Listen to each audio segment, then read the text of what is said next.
As we approach NHL free agency, many NHL teams up against the salary cap. Today I want to talk about the top 5 free agents out there I think that NHL teams should be looking to sign who can get a lot of value with very little buck. We'll get into all that coming up next.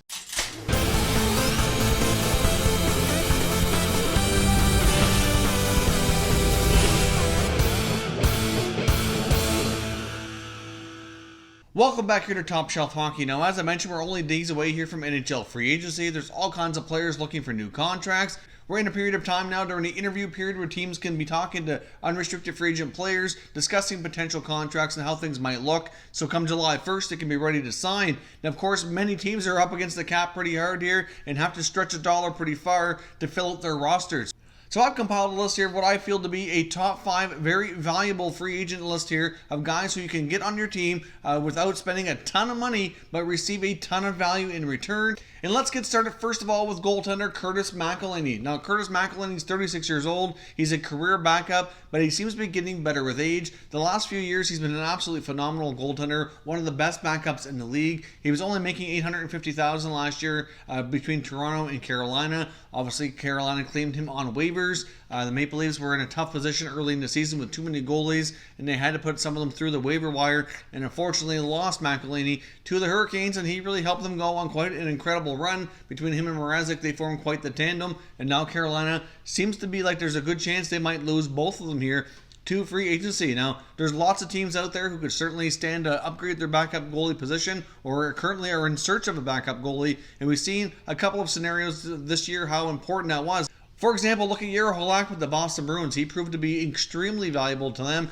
Making that change last year was a great move by Don Sweeney. They were able to really add extra depth to that position when Tuukka Rask wasn't going as well or needed a break. Then he was there to kind of hold down the fort, and the team had just as good a chance to win. Really, overall, throughout the entire regular season, especially, Halak even at times outperformed Rask. So overall, a backup goalie can be incredibly valuable. If you have a guy back there that you can rely on, you know you can put him in and get a win, and the team feels just as confident out there as with the starter, then that is very, very valuable. So to me, there's a number of teams out there that could look to a guy like McElhinney. I wouldn't be surprised to see maybe a team like Vegas, once they get their cap situation sorted out, might miss out if they don't make enough moves ahead of July 1st. They've had Malcolm Subban there the last little while, but maybe they look to a different option here to kind of upgrade things, add some extra depth. Even Montreal, it's not quite clear exactly who's going to back up Carey Price. Of course, Antti Niemi's not returning. They could turn to Charlie Lindgren, or they could dip into the free agent market here as well. So obviously, a guy like McElhinney would prove to be very valuable. Even Columbus has a lot of question marks in goal, with Sergei Bobrovsky likely leaving via free agency. So certainly a lot of teams out there that could be interested in a guy like McElhinney. He can provide a ton of value. Even though he earned $850K before, you might have to pay him a little bit more than that because he certainly performed quite well. But even if you have to get up to 1.5 million, 1.4 million, I'm not sure what the contract would be, but likely somewhere between 1 and 2 million to play 25 to 30 games. I think that's an incredible steal, and teams really should be making that consideration with the veteran netminder. Next up, we've got Alex Chiasson, currently of the Edmonton Oilers. Now, of course, Chiasson would like to remain in Edmonton, and there's no guarantee that he will or will not re-sign there. I do think they're interested in keeping him on. Of course, the last 2 years, he's had to go to training camp on professional tryouts to earn his way onto rosters, but he's been able to stay in the NHL after having some struggles. He came into the NHL on fire with the Dallas Stars and scored a bunch in his first season, and then he was involved with that trade with Ottawa involving sending Jason Spezza down to Dallas, and never really lived up to the hype in Ottawa, never got going, had given opportunity after opportunity in the top 6 on the power play, just really never found his game, ended up going to Calgary. That didn't last too long as well, bounced around over to Washington on a professional tryout, managed again to get on a roster, get a 1-year deal, won the Stanley Cup with the Capitals, was fairly valuable with them as well, didn't play regularly all the time in the playoffs, but certainly proved his worth, and then last year walked on to the Oilers roster again on a $650K contract after going to camp here on a tryout. So obviously, he's certainly proven himself time and time again. He put up 22 goals last year, and obviously there's lots of teams out there that need secondary scoring, and he might be a guy to provide that without spending too much money. Obviously, after a 20-goal season, after some inconsistent seasons before that, he's not going to be able to demand big money, even though he did have some pretty good output last year. So even if you have to pay, a couple $1 million for a short-term contract for a couple of years for a guy like Chiasson, certainly could prove very valuable. available here. I mean, he's got pretty good size. He's been able to score, and really, I think there's a pretty low-risk opportunity here. If he can do for you what he did for Edmonton last year for a couple $1 million, I think he'd be quite pleased. So if I'm NHL GMs, I'm certainly strongly considering giving Alex Chiasson's camp a call here as we approach free agency. Next up, we got Brandon PIRRI of the Vegas Golden Knights, currently on a $650K expiring contract. Brandon PIRRI can't seem to stay in the NHL, and it's really hard to wrap your head around why. He always seems to put up some goals.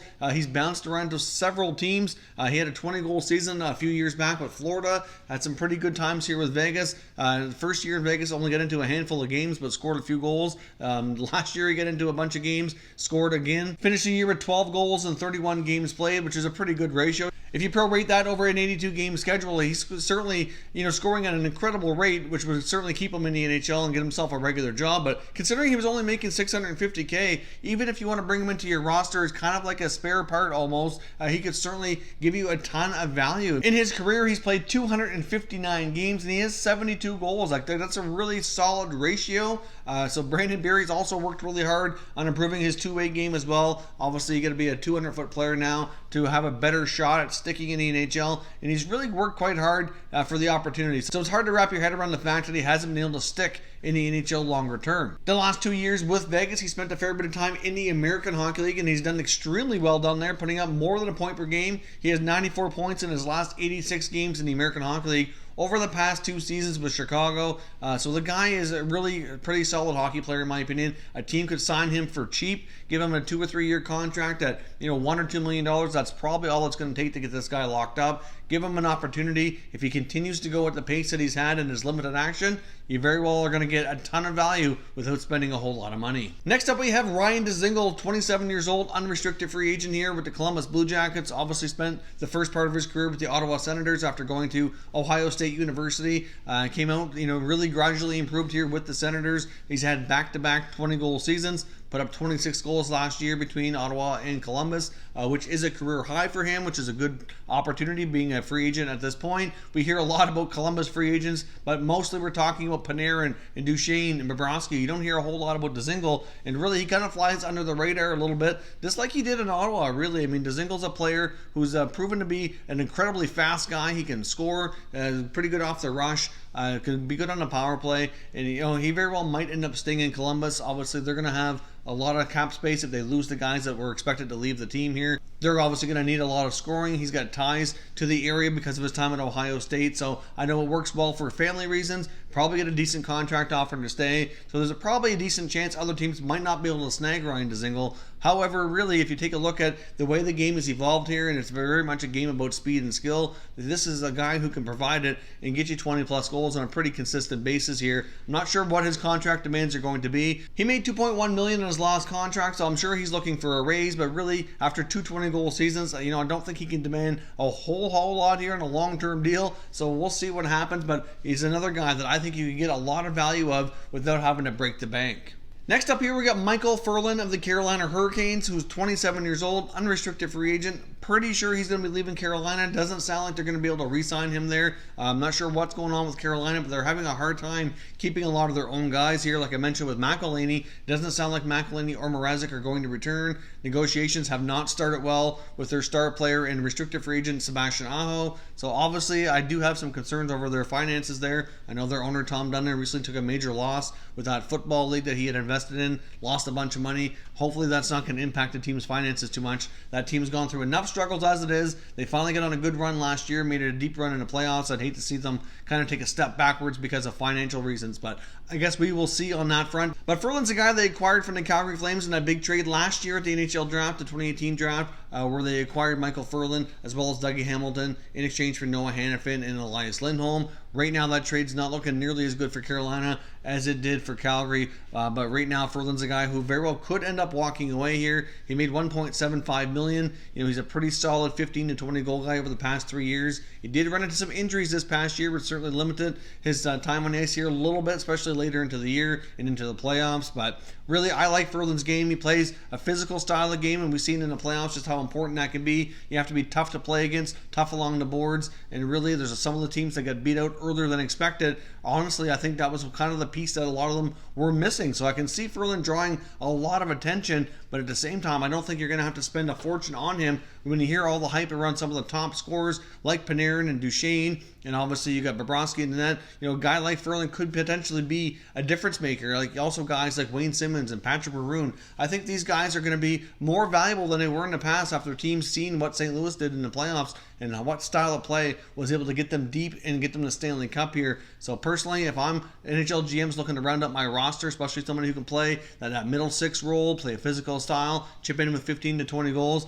even drop the gloves when necessary, I'm giving Michael Ferland's agent a call, see what we can work out here, because obviously, like I said, he's not coming off a huge contract. He's probably going to want to raise, but still, I don't think you're going to have to break the bank, and you're going to get a ton of value in a variety of ways from this guy should you give him a chance.